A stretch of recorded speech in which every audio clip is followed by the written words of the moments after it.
I'll never forget the moment I realized my place in my own son's home had quietly slipped into the background. It was supposed to be a simple Sunday dinner, a chance to see my grandson and share a meal together. But instead, it turned into the night. I felt like a stranger sitting at my own family's table. Vanessa, my daughter-in-law, floated around the dining room in her silk dress, her voice carrying easily as she entertained the guests. The chandelier glowed above us, catching the edges of her wineglass as if it were a spotlight meant only for her. I had brought along a pie I baked that morning, the kind my late husband used to love, but it sat untouched at the end of the table while the others raved about the delicate pastries she had ordered from some upscale bakery. When Vanessa finally took her seat, she leaned toward me with a polished smile that carried no warmth. She laughed lightly, and with that laugh came words that cut deeper than she likely realized, or maybe she knew exactly what she was doing. She said I wasn't much use at these gatherings, but it was sweet that I tried. The comment dropped into the air heavier than the chandelier above our heads. The table went quiet for just a moment, then nervous chuckles filled the silence. My son, Ethan, glanced at me, but said nothing. That silence stung worse than the words themselves. I sat with my back straight, folding my napkin again and again under the table, willing myself not to crumble. I thought of all the nights I had stayed up ironing his shirts for school, of the lunches packed, of the long years I spent teaching children how to believe in themselves. Yet here I was, treated as if my presence was nothing more than decoration. The sting burned deep, but I swallowed it down with a sip of water that tasted sharper than it should have. The evening blurred after that. Guests left with laughter still clinging to their coats while I stood near the doorway, smiling politely, hollow inside. My son kissed my cheek, distracted, already looking at his phone. Vanessa gave me that same rehearsed smile as if dismissing me from the stage of her perfect little play. Driving home that night through quiet streets, my hands tight on the steering wheel, I realized it wasn't just about a dinner. It was about respect that had been slipping away piece by piece, until I was the only one who noticed it was gone. And as I stared into the blur of streetlights, I felt something shift inside me. They thought I was invisible, easy to dismiss, but they had no idea what I was capable of when pushed too far. The truth is, that dinner wasn't an isolated moment. It was simply the sharpest crack in a wall that had been weakening for years. I had been sensing it for a while, though I tried to brush it off as me being sensitive. But the small things add up, don't they? A forgotten phone call on Mother's Day, an eye roll when I offered advice, the way Vanessa would take over conversations as if my words had no weight. Each tiny slight was like a paper cut, individually minor, but together, unbearable.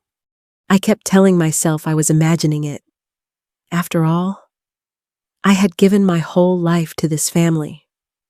I worked 2 jobs when Ethan was young, just to keep a roof over our heads after his father passed. I made sure he never missed a school trip, never had to sit out because we couldn't afford cleats or supplies. I packed lunches at midnight, then woke at 5 to get him ready. Later, when Ethan and Vanessa bought their first home, I scraped together what I could to help with the down payment. I called it a gift, though it was nearly all of my savings at the time.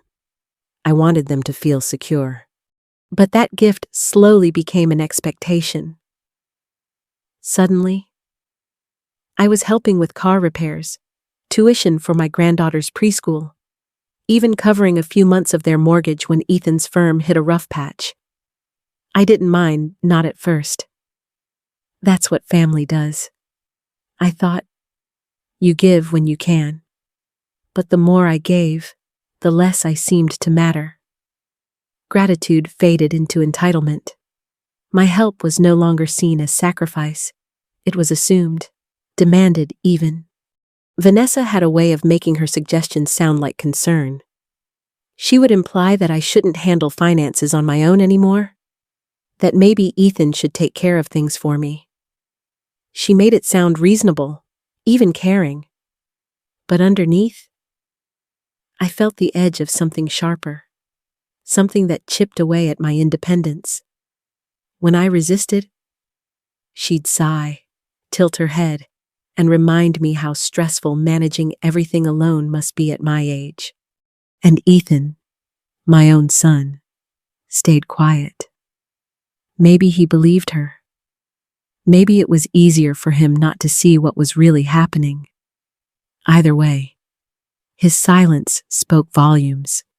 For a long time, I tried to tell myself it was just family dynamics, that they meant well, but deep down, I knew better. Respect doesn't vanish overnight. It erodes slowly, until one day you wake up and realize you've been standing in quicksand. That night after dinner, when Vanessa dismissed me so easily, I finally understood this wasn't care or concern. It was control. I wasn't being looked after. I was being managed. And if I didn't pay closer attention, I feared I would soon discover just how far they were willing to go. It was a Thursday evening when the truth began to show itself. Not with a loud crash, but with the quiet slip of words I was never meant to hear. I had gone upstairs early, pretending to be tired. But really, I just needed distance. The house always felt colder when Vanessa was in one of her sharp moods, and I longed for the comfort of my room. Around 11:15 p.m., as I passed by the staircase on my way to get a glass of water, I caught the low hum of voices below. Ethan's voice was absent. It was Vanessa speaking quickly, her tone clipped and precise. At first, I thought she was on the phone with a friend, but then I caught my own name, followed by the word property. My chest tightened. I froze at the top of the stairs, straining to listen. She was talking about the deed, about transferring assets, about how it should be easy since Mom barely keeps track of what's hers anymore. I pressed my hand against the railing to steady myself. My mind racing, barely keeps track. Was that really how she saw me? Or worse, was that what she wanted others to believe? The next day, my suspicion gnawed at me. While Vanessa ran errands and Ethan was at work, I found myself drawn to the home office. I hesitated at the door, my heart pounding like I was about to commit a crime. But something inside me pushed forward. I opened the desk drawer where bills and paperwork were usually stacked. Beneath a pile of envelopes, I saw a folder marked with my name. With trembling hands, I pulled it out. Inside were photocopies of documents I had never signed, forms that suggested I was transferring access to my savings, even notes about my pension. The signatures scrawled at the bottom looked eerily like mine, but carried none of the small quirks I'd developed over years of signing checks. My stomach dropped. I sat there staring at the pages, a sick heat spreading through me. This wasn't just neglect or subtle dismissal. This was theft in progress, dressed up as paperwork and planning. Every word Vanessa had spoken behind closed doors suddenly made sense. The condescending concerns, the careful suggestions that I was too overwhelmed to manage my own affairs. It wasn't kindness. It was groundwork. By the time I slipped the folder back into the drawer, my legs felt like they barely belonged to me. I stood there in the quiet house, realizing with terrible clarity I wasn't just being disrespected. I was being erased, piece by piece, on paper and in spirit. And that night, lying awake in the dark, I understood something even more chilling. If they were already this far into their plan, What else were they willing to do to finish it? For days after finding that folder, I walked around the house like a ghost. Fear clung to me, but beneath it, something else stirred, a quiet determination I hadn't felt in years.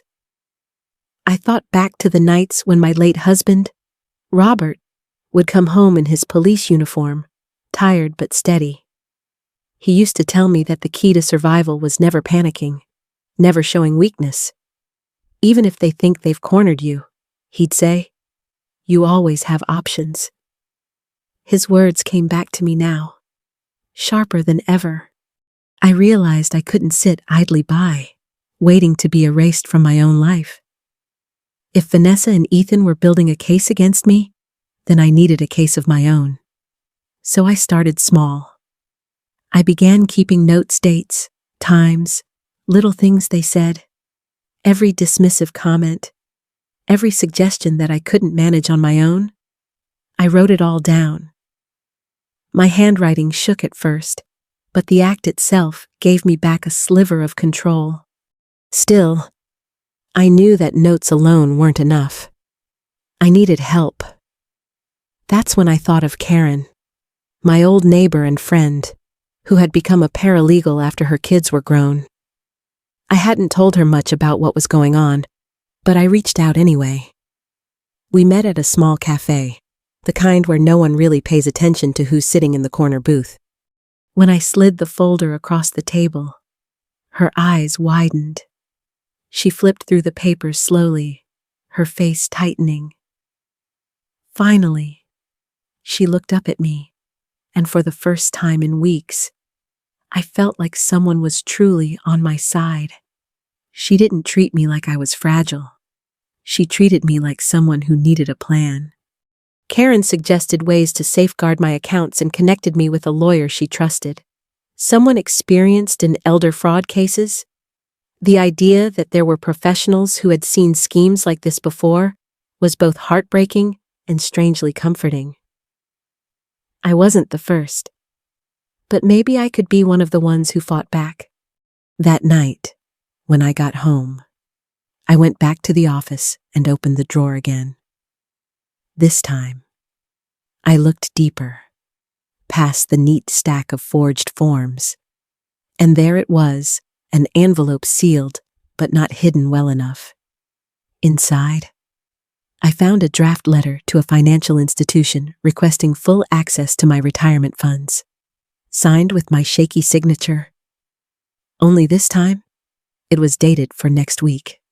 My breath caught. They weren't planning for some distant future. They were ready to strike now.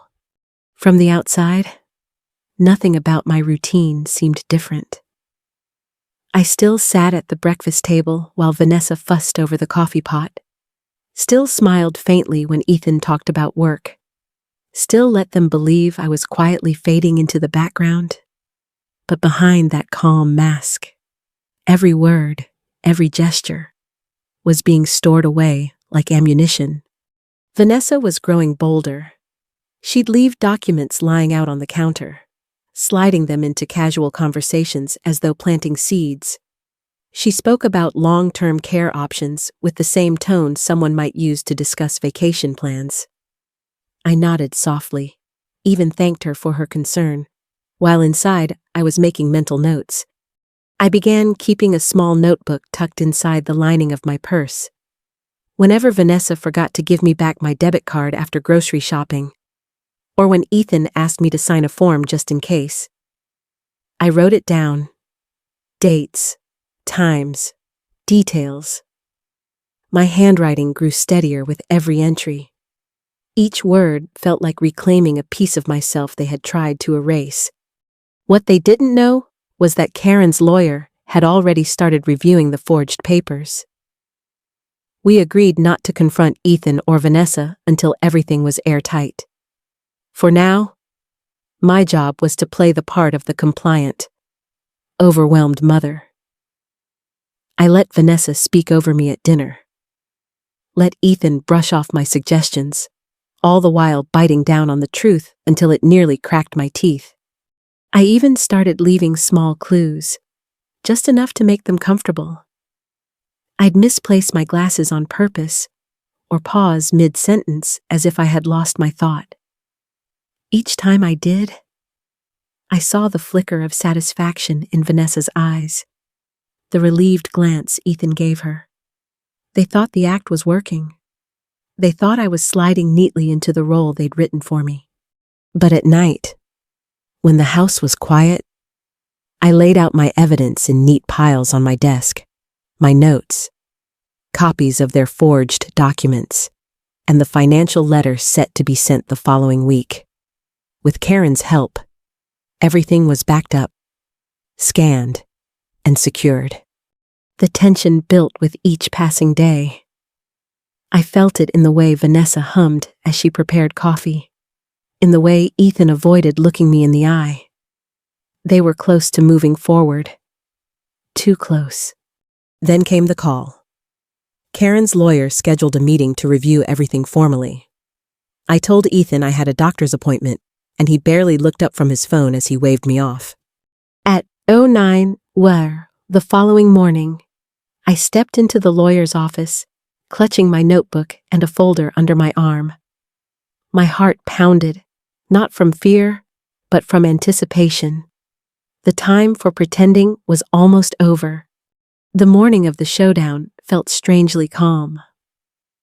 I woke before dawn, the house still wrapped in silence, and I brewed myself a cup of coffee without rushing.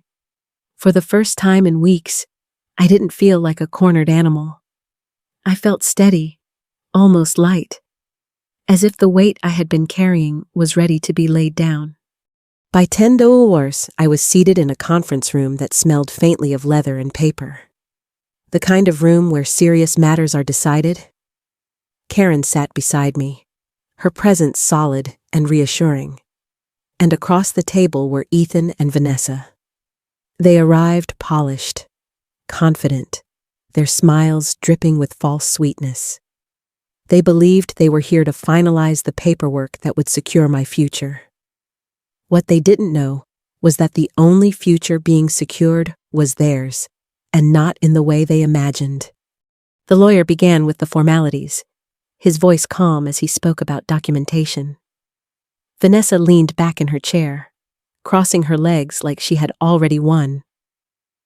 Ethan flipped through his phone, barely listening, as though this was all just a formality before they claimed what they thought was theirs. Then the lawyer shifted the stack of papers on the table. On top was the folder I had given him days earlier, filled with copies of forged signatures, falsified requests, and the damning letter scheduling the transfer of my retirement funds. His voice grew sharper as he read passages aloud, pointing out inconsistencies, the kind of flaws only someone careless or arrogant would leave behind. I watched the color drain from Vanessa's face. Ethan froze, his phone slipping slightly in his hand. For the first time, the room was silent in a way that favored me. The lawyer turned to me and asked if I had anything to add. My heart hammered, but my voice came out clear. I spoke about the months of subtle manipulation, the way they had chipped away at my independence, the deliberate campaign to make me appear incompetent. And then, with steady hands, I slid my notebook across the table.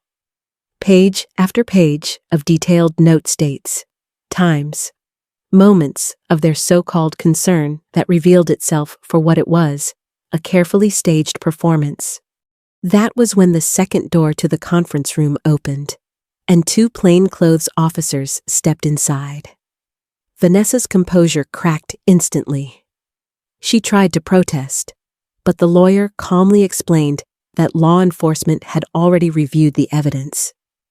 Elder financial exploitation wasn't just immoral, it was a crime. Ethan stammered, his face pale, while Vanessa's voice rose in panicked disbelief. I sat quietly, watching the performance unravel, no longer the silent extra in their script. For so long, they had cast me as the frail, confused mother. But now, the truth was laid bare. I had been steps ahead. documenting everything while they underestimated me. The twist wasn't just that I had evidence, it was that I had been the author of my own counterstory all along. They thought they had written me out, but I had rewritten the ending. As the officers read them their rights, Vanessa's eyes met mine, wide with shock. Ethan refused to look at me at all. In that moment, I felt no gloating, only a profound release. Satisfaction? Yes, but also sorrow for the son I thought I knew. Still, there was no denying the truth. I had turned their trap into my victory. The days that followed felt surreal, like I was walking through a life I hadn't dared to imagine. For months, I'd been made to feel small, invisible, replaceable. But now, the truth was out in the open, and the weight pressing on my chest was finally gone. Vanessa was charged with fraud and forgery, and Ethan, my own son, faced his own share of consequences. The police had enough evidence to move forward, and the shame of it all rippled quickly through the neighborhood and our wider family. What stung most wasn't just their betrayal, it was the realization that I had been so close to losing everything I'd worked for. Not because of strangers, but because of the very people I had loved and trusted most. Ethan filed for divorce not long after Vanessa's arrest, though by then their marriage was already fractured beyond repair. I still remember the day I saw him after the dust settled. He couldn't meet my eyes. For all the disappointment, I couldn't help but see the boy I once carried on my hip, the teenager I cheered for at every game. The hurt remains, but so does the love. Healing that wound will take time, maybe more than either of us can give. And me, I chose peace. I closed joint accounts, secured my finances, and rebuilt my life on my own terms. For the first time in years, I started taking morning walks without the constant fear of being a burden or a target. I tended to my garden, baked pies because I wanted to, not because I was trying to prove I still mattered. And slowly, I began to feel whole again. If there's one thing I've learned through all of this, it's that age does not mean weakness. Too often, people mistake gray hair and slower steps for helplessness. But those of us who have lived long enough to endure life's storms carry a strength that cannot be faked. I may have been underestimated, but I was never powerless. I also learned that family, as sacred as it should be, can sometimes hurt us the most. And when that happens, we have to protect ourselves with the same love and courage we once poured into others. Protecting your dignity is not selfish, it is survival. To anyone listening right now who has ever felt invisible, overlooked, or dismissed, please remember, your story isn't over just because someone else tries to write you out of it. You have more resilience than you realize, and you are never too old to fight for yourself. Thank you for listening to my story. If it touched you, or if you faced something similar, I'd love for you to share your thoughts in the comments. And if you believe stories like this deserve to be heard, please subscribe and share this video. Your support means more than you know, and together, we can make sure no one's voice is ever silenced.